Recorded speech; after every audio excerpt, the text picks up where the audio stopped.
تقريبا 300 امر به واحده بس. Indian street food. Marunong maglabs. So, parang may haraj dito. Pati lato-lato. Mga ayaw maniwalang may lato-lato din yun. Mga antik-antik o benta kay Boss Toyo. I was living for 7 years already in Saudi Arabia, but this is my first time to come here.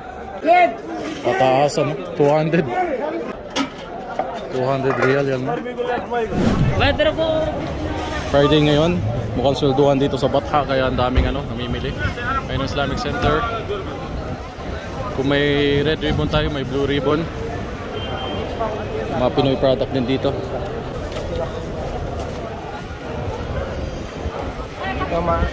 Siomai. Hi sir. Dry fish. Siomai po. Just a video lang para promote. Ito yung mangga to? Lava garlic po.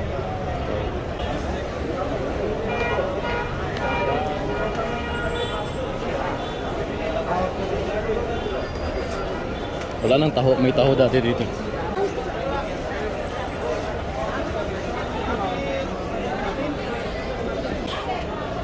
Dito yung taho oh. Yan ang mga taho. Taho kayo sir, taho. Wala pa. Ay, ibig sabihin, hindi naka-follow pag ganyan. Kinuha ko lang yung paninda pero baka bawal yung tao eh. Okay lang? Okay lang. Sige, promote nyo. Sa inyo ba ito? Kanina to? Ibrahim Casey. Ayun. Ano pangalan? Casey. Parang nakasubscribe ako ah. Dito lang to sa harap ng 2 Viraja. Casey. Si Stad. Ustad. Assalamualaikum Ustad.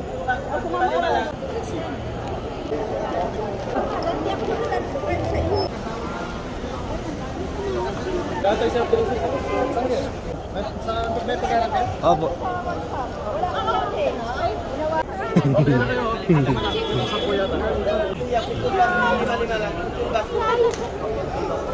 Tuwing dumadaan ako dito, palagi ako nakakita ng mga kamukha ng mga disipulo ni Jesus. Mga haba ng mga buhok, mga Afghanistan. Tapos yung pananamit pa nila, lalo pag winter, ang haba ng mga suot nila. Kala mo ang laki, Kaaba. Court, General Court sa Riyadh. Lumang bahay oh. Marami nang pinapaalis nun dito. Iaayos siya. Ito ang Riyadh General Court. Ang ganda. Dati nagpa-part-time ako doon. May office kami para sa may mga kaso ng kababayan. Ako kung anong gulo meron. Sari-saring paninda pala. Oh, parang may haraj dito. Lumang radyo.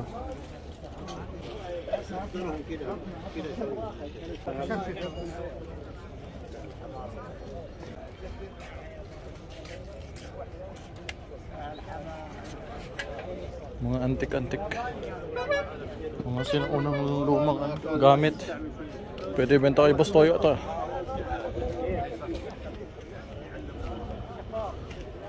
Sword condition. Pang golf. Ganito ako dati pang golf. Matibay ito. Yung pang kutsara na mahaba.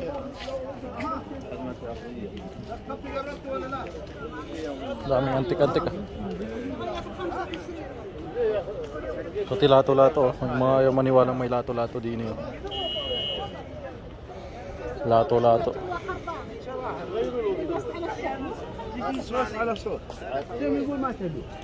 My first time ko nakapunta dito.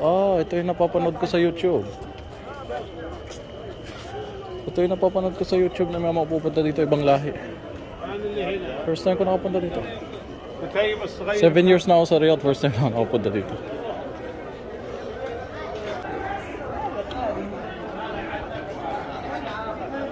Mashallah, ito nga yung napapanood ko sa YouTube. One of the famous place I always only see in YouTube.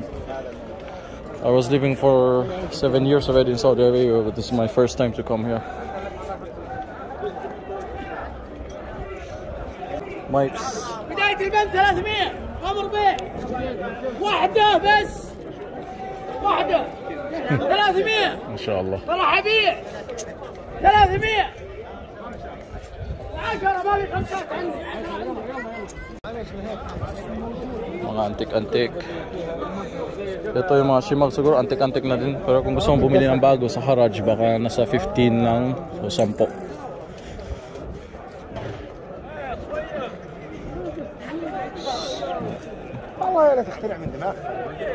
Nagbebenta siya ng mga lumang pera yata, yung mga sinaunang ano. Saan yung mataas ang boses na narinig natin doon? Karamihan sa Arabo, ganun lang talaga mataas ang boses namin pag nagsasalita. Kaya ang daming sasabi sa akin minsan yung video ko mukha daw mayabang, salita, mukhang galitin. Ito, balat ng inumin ng tubig noon panahon. Balat. Doon nilalagay yung tubig noon panahon. Balat. Ito parang boxes nila ng mga ano, cabinet, gano'n. Kutsilyo. May Amerikana dito. Ito. Taas ang boses para makita yung sample na paano manalita ang mga Arabo.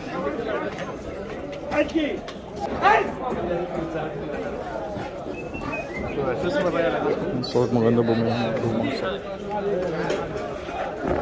So karamihan sa mga Arabo pag nagsalita akala mo galit pero tignan mo mabuti nakangiti pa yun.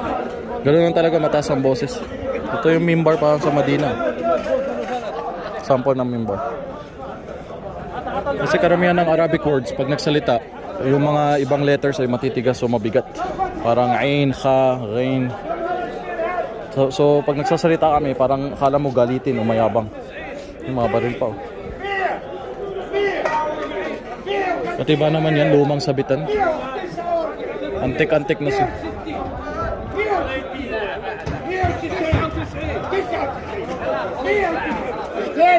Pataasan, 200. Grabe libangan ng mga baba dito.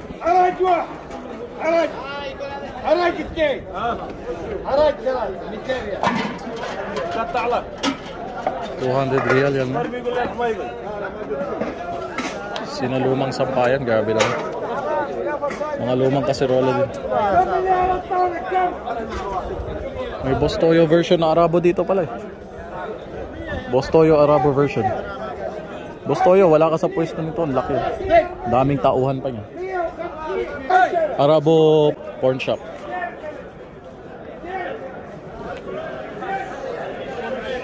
So ito yung mga oud. Mahal din ito. Yung agar wood, meron dun sa atin sa Pilipinas pero kailangan nakalisensya. Mahal yan. Alam mo, minsan piraso lang, isang kahoy lang na piraso, kasing laki ng kuko, 100 riyal. Ibig sabihin nasa 1,000 peso. Ganun kamahal. Ito ang ganda, may ano na bish sword. Ayan o, ganyan. Tapos ito yung mga pang winter, may pang lalaki, babae. Yung bango ng wood. Ayan o, pabango.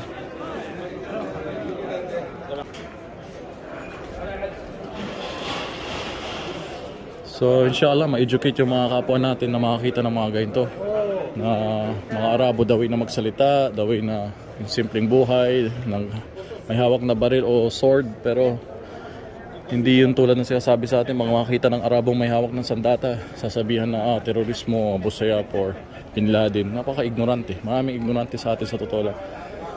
Kaya ito yung nagtulak din sa akin na mag-video yung dumating ako dito, kasi sabi ko yung experience ko sa Pilipinas noon, yung high school ako, napakaraming, hanggang mag-college ako, ganun pa rin yung mga nasalamuha ko ng mga kababayan natin na maraming racist sa totoo lang.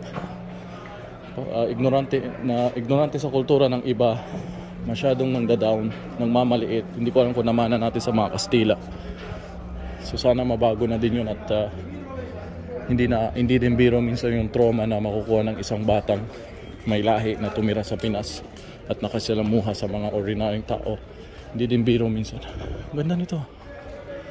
Pang lalaki. Ito yata pang lalaki ito eh. Hindi mo na kailangan mag-off talaga ng camera. Dire-diretso yung mga makikita mo. Mga paninda. Ito itsura ang mga bish. Ito makakapal kasi pang winter. Papunta tayo ng Batha ngayon. At yung Filipino market medyo doon pa sa kabila, malayo-layo pa dito lalakarin. Ayun na, nakalabas na tayo. Ito yung tinatayo niya na parang castle. Yung miswak ko. بس لو الزرق اصفر او بني. So dito naman yung tinatawag nilang Chop Chop Square yata ang tawag nila dito sa ibang bansa. Kasi dito ano nagpupugot ng ulo, alam ko noon sinasabing lang. Ito yung plaza na kung saan di-display every Friday yung mga kriminal na may kasong pupugutan ng ulo, mga nakapatay. Yan ang kagandahan sa batas ng Islam, kaya yung batas ng Diyos talaga. Kapag pumatay ka, guilty, buhay din mo ang kapalit. Kaya takot ang mga taong pumatay dito, takot magnakaw dahil sa malaki din ang parusa. Kaya napaka-safe na lugar sa totoo lang. Wala kang iisipin may sumusunod sa'yo, may tutok-tok ng baril sa'yo dito, wala. Kahit nga security, walang baril eh. Dito ka lang makakita ng bansa. Security, walang baril. Ganda ng flag oh.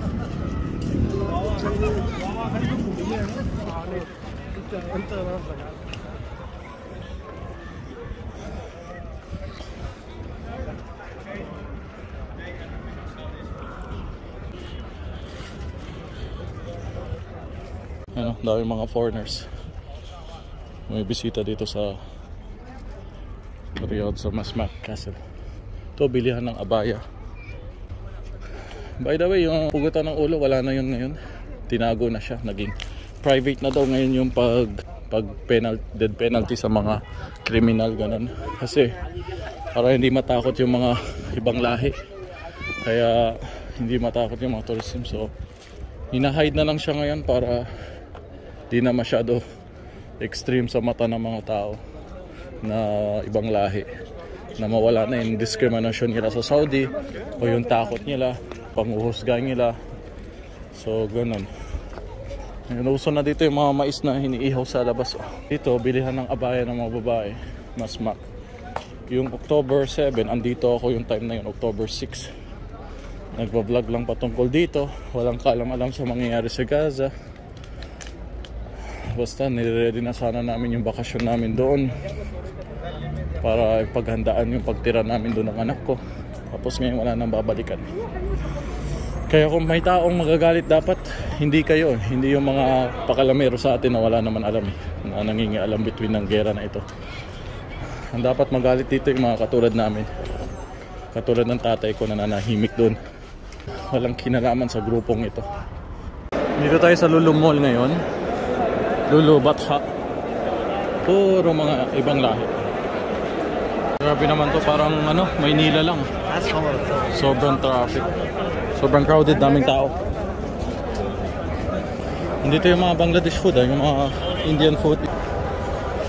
Yan, daming panipuri oh. Indian street food.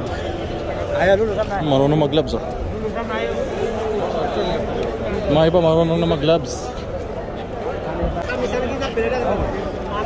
Para ka lang nasa, hindi mo na kailangan pumunta yung India o Bangladesh eh. Kuwang-kuwa talaga yung environment. Mamaya naman, nasa Pinoy Town tayo.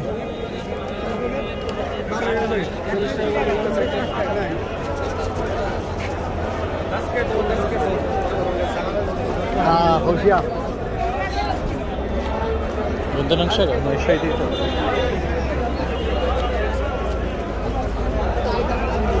Sarap ng mekos-mekos insan dito.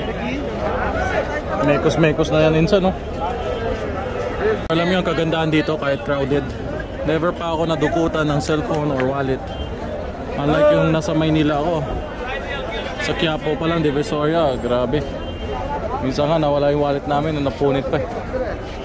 So delikado, unlike dito, hindi ako naka-experience talaga. Pero lang sa iba, siguro may mga ilan din ang loko-loko, pero may limit lang. May masarap na broasted dito, the best broasted. Bagay talaga yung pangalan niya. Ang bango eh, tinatawag ka sa labas eh. Crunchy talaga eh. Talagang crunchy, masarap siya. Tapos mura lang, 12 riyal. 4 na piraso na. Tsaka sarap talaga. Kasi amoy pa lang, sabi ko parang iba yung lasa nito. Yung sinubukan ko nga, napakasarap nga talaga. Bagay yung pangalan nila eh, best roasted. واحد سفاري مدير عادي في عادي كله طيب Talaga matatalo na si KFC nito eh. Gravy na lang kulang eh. Halang na gravy.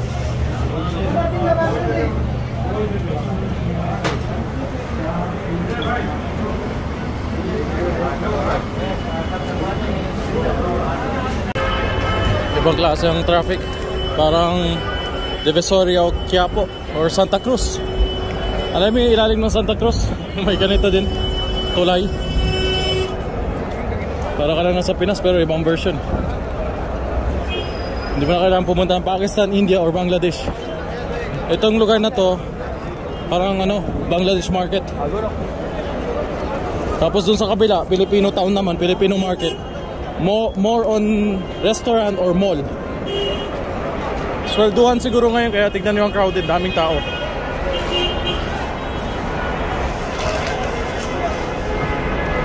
Daming tao. So, after lang 10 minutes of walking, tingnan mo itong lakas. Talaga malalakas ang lahing nila. So, andito na tayo. Welcome to Manila. Manila Plaza. Dito tayo sa Pinoy Town. Medyo mas maayos, hindi crowded, mas malinis. Pero mukha lang din nasa Quiapo ang itsura. Thank you for watching. Don't forget to like, share and subscribe to Ibrahim KZ.